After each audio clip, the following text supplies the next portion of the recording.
Basic addition and subtraction. Well, you probably know, and if not, let's learn it today. Addition and subtraction are relatives of each other. They're very closely related. This would make a point of that.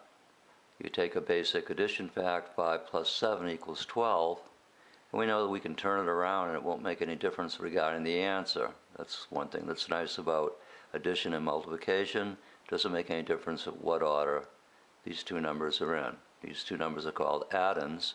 So if you put the addend 7 first plus 5, it's still 12. But if you turn this problem around, you can see all the same numbers are involved in a subtraction problem.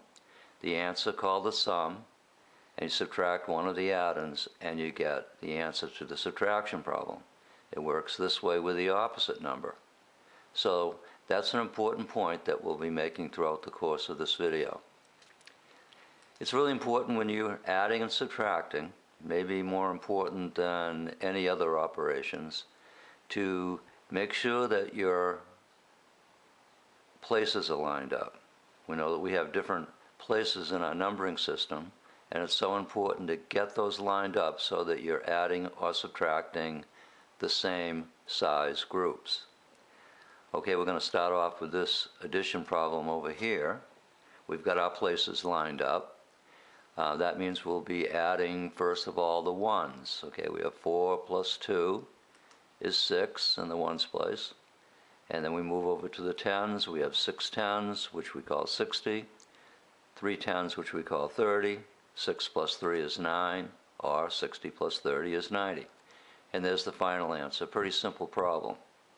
This one's going to be a little bit more difficult, a little bit more involved. It's the other thing you have to consider when you do addition. We're going to add the ones place, just the same as we did over here.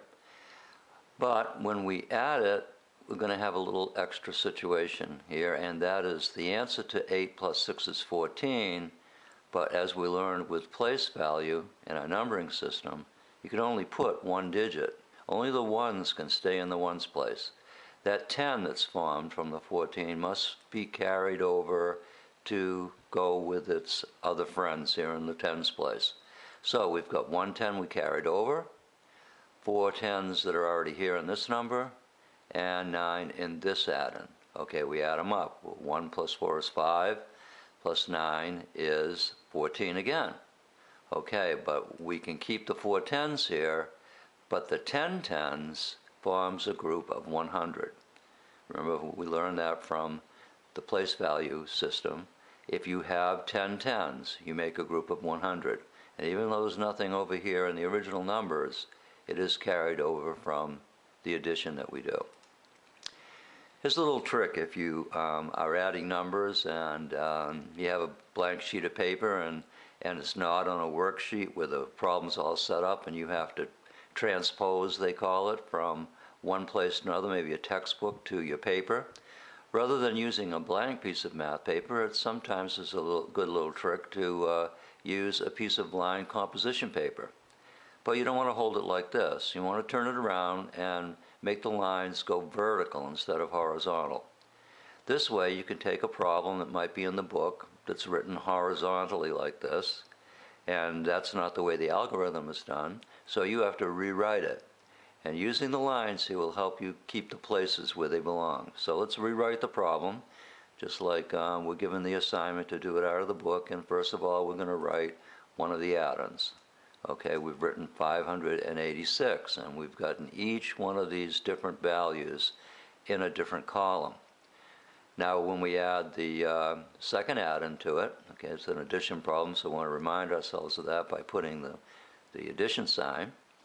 We're going to make sure that that second addend gets into the right places, and they did.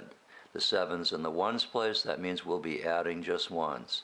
The 6 is in the tens place, and we'll be adding just tens. We don't have a 100 place here. Okay, we put a line in, is usually the way you do the algorithm, and we proceed to the ones place. Okay, 6 plus 7 is 13. We can leave the 3 there, but the 10 must go over into its appropriate place with the other groups of 10. One group of 10, 8 plus 8 is 9, plus 6 is 15. 15 groups of 10. Okay, 5 of the groups can stay here, but the 10 groups of 10 we know forms 100. Now there's an extra 100 added with the 5 that's already here, and it brings us to our final answer. Now certainly it can get more difficult because you can have lots of numbers in a large column, and no one finds those very fun to do because one little mistake and everything can be wrong.